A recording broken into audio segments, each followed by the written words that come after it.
When you think of yoga, what comes to your mind? Is it the sense of enlightenment, lightness, kindness, happiness all around? Is it flexibility? Is it complicated poses? Is it the peace sign? Is it farting in a puppy pose? Being vegetarian? Maybe it's the friends you made along the way. Maybe it's peace within. Maybe it's that white girl you know. Maybe it's the latest Lululemon sale. Finding yourself. Living with monks. The way you start your mornings. Or a calming evening routine. Maybe it's puppy yoga. All of these things sound great and happy and positive. However, in this video, I want to talk about something that I haven't heard being discussed much. It's the dark side. The undesirable part of yoga. Hello friends, thank you so much for joining me for this video, and today we're going to be talking the sides of yoga that are not so pretty and how I personally experienced yoga affecting me not in the most positive way. I'm sure that if you have been practicing yoga every day or consistently for a while, this is something that probably affects majority of us. And even if you haven't encountered this dark side of yoga yet, this will be a really helpful video for you to watch to stay alerted when it inevitably lurks its way in. You'll be ready.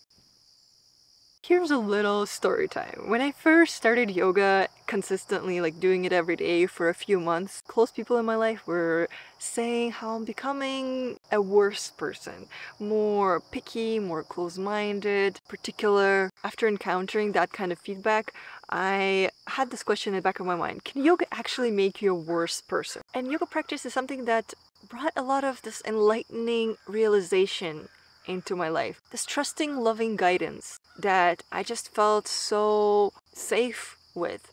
And this is something I'm sure a lot of us have experienced with the consistent yoga practice. Once I started experiencing these beautiful benefits of yoga, I wanted to tell everyone about it. I wanted to scream into the world and share my love for this practice. I felt like I can tell people what their problem is and how yoga can fix it all. And the only thing they need to do to deal with anything negative that comes into their life is to implement more of this practice. Thankfully, I only got to exercise this obnoxious habit towards only a few close people in my life before recognizing this burdening feeling of forcing my practice onto everyone, as well as that heavy feeling of consistent judgment of people. Because of that newfound liberation in my life, I started feeling better than everyone else. And that's a good example of how this practice could create a beautiful feast for your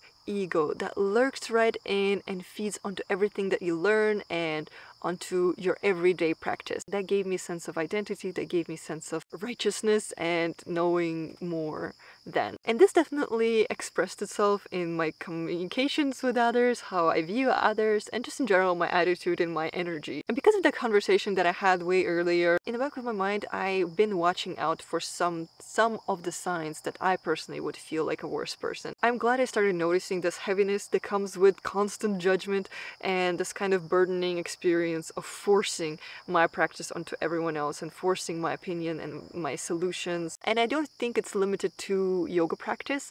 It definitely could express through any aspect of your life. Our ego grabs onto whatever you feel empowered by and it feeds onto it. So instead of channeling this energy that you are thinking you're putting into something good, ego kind of steps in and takes away the energy from your efforts to feel more important. And I feel like with a practice like yoga that is so different from what our modern world dictates, and it's so enlightening and there's so many beautiful lessons that we get to learn through this practice, I feel like that's a great eating material for the ego to work with, to create that sense of I know more than you, to create that sense of I'm different, I have this practice, and yeah, all of those good stuff that I'm sure we're all sort of familiar with. In hindsight, this immediate reaction to everyone in my life with my newfound enlightenment was actually distancing me from people, where I couldn't really hear what they're saying, I couldn't really connect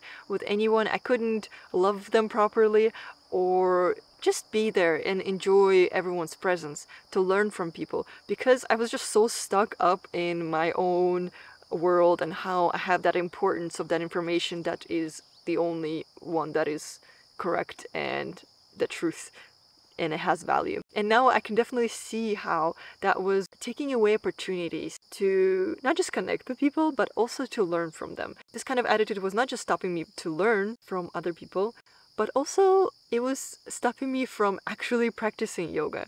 Because yoga is not just something that we practice on the mat. We take it with us to our everyday interactions.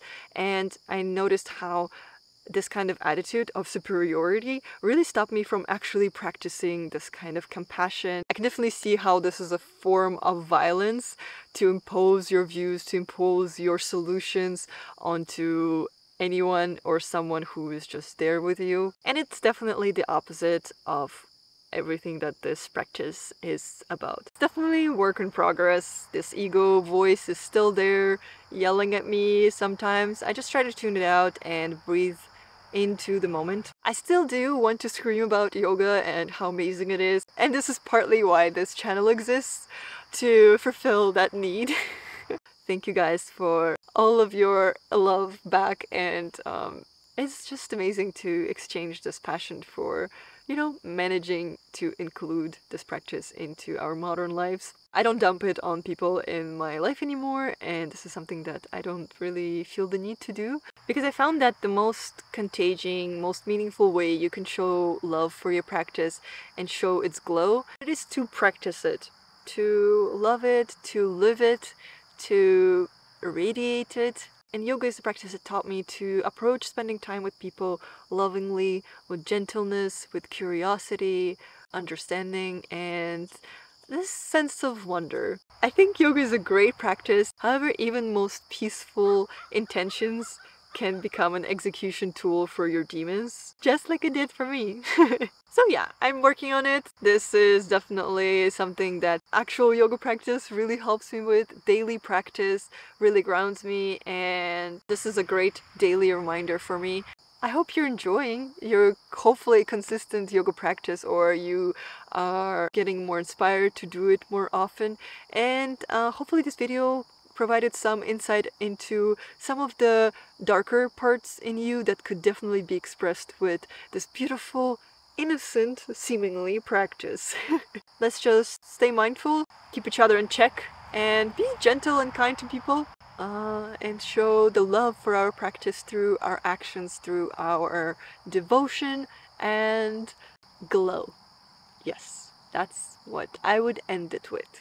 Let's continue this conversation in the comments. I definitely am curious, what do you think about this aspect of my practice that I shared with you? Thank you so much for watching, and I hope to see you soon. Bye bye!